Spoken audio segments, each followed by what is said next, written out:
अयोध्या के राम मंदिर में चढ़ावे की कथित चोरी का मामला अब एक नए मोड़ पर पहुंच गया है। इस मामले में जिन 8 आरोपियों को गिरफ्तार किया गया था, उनकी 3 दिन की न्यायिक हिरासत 29 जून को खत्म हो रही है। ऐसे में उन्हें कोर्ट के सामने पेश किया जाएगा, लेकिन यहीं एक पेच फंस रहा है।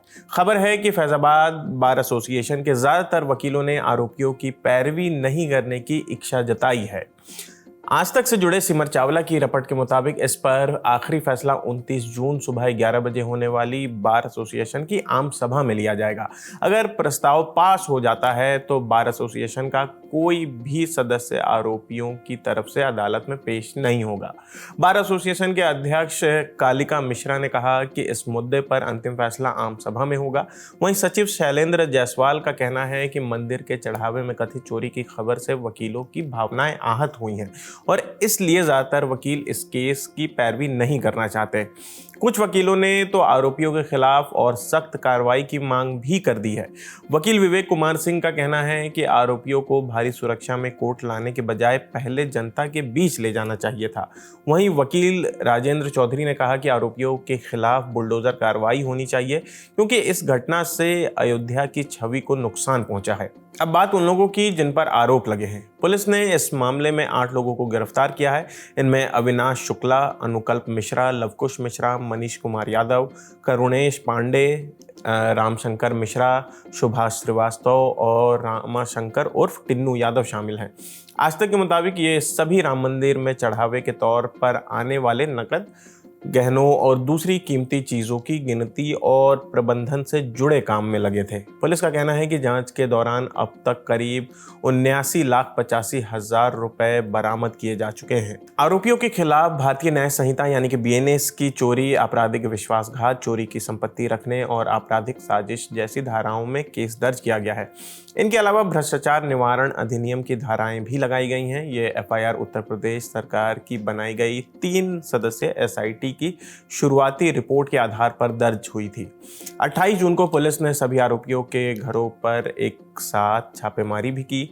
स्थानीय मजिस्ट्रेट की मौजूदगी में तलाशी ली गई। इस दौरान कुछ घरों से नकदी और संपत्ति से जुड़े दस्तावेज मिले हैं।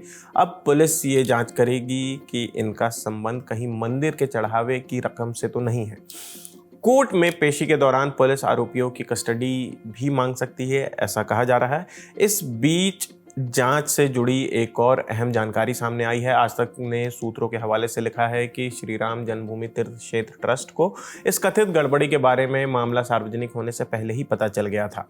बताया जा रहा है कि ट्रस्ट के महासचिव चंपत राय के निर्देश पर 5 जून को ट्रस्ट के प्रतिनिधि पुलिस के साथ आरोपी अविनाश शुक्ला के घर पहुंचे थे। सूत्रों के मुताबिक उस तलाशी के दौरान वहां से नकदी भी मिली थी, यानी ट्रस्ट को मामले की जानकारी पहले से थी। हालांकि उस समय कोई औपचारिक शिकायत दर्ज नहीं कराई गई थी। इसी बीच एक कथित CCTV वीडियो भी सामने आया है। करीब 24 सेकंड के इस वीडियो में पुलिस आरोपी अविनाश शुक्ला को हिरासत में लेकर एक सफेद गाड़ी की तरफ ले जाती दिख रही है। उसके हाथ में एक काला बैग भी दिख रहा है। सूत्रों के हवाले से दावा किया जा रहा है कि इसी बैग में तलाशी के दौरान बरामद की गई नकदी हो सकती है। अब इस मामले में एक बड़ा सवाल उठ रहा है। अगर 5 जून को ही ट्रस्ट को कथित गड़बड़ी की जानकारी मिल गई थी तो कानूनी कार्रवाई शुरू होने में देरी क्यों हुई?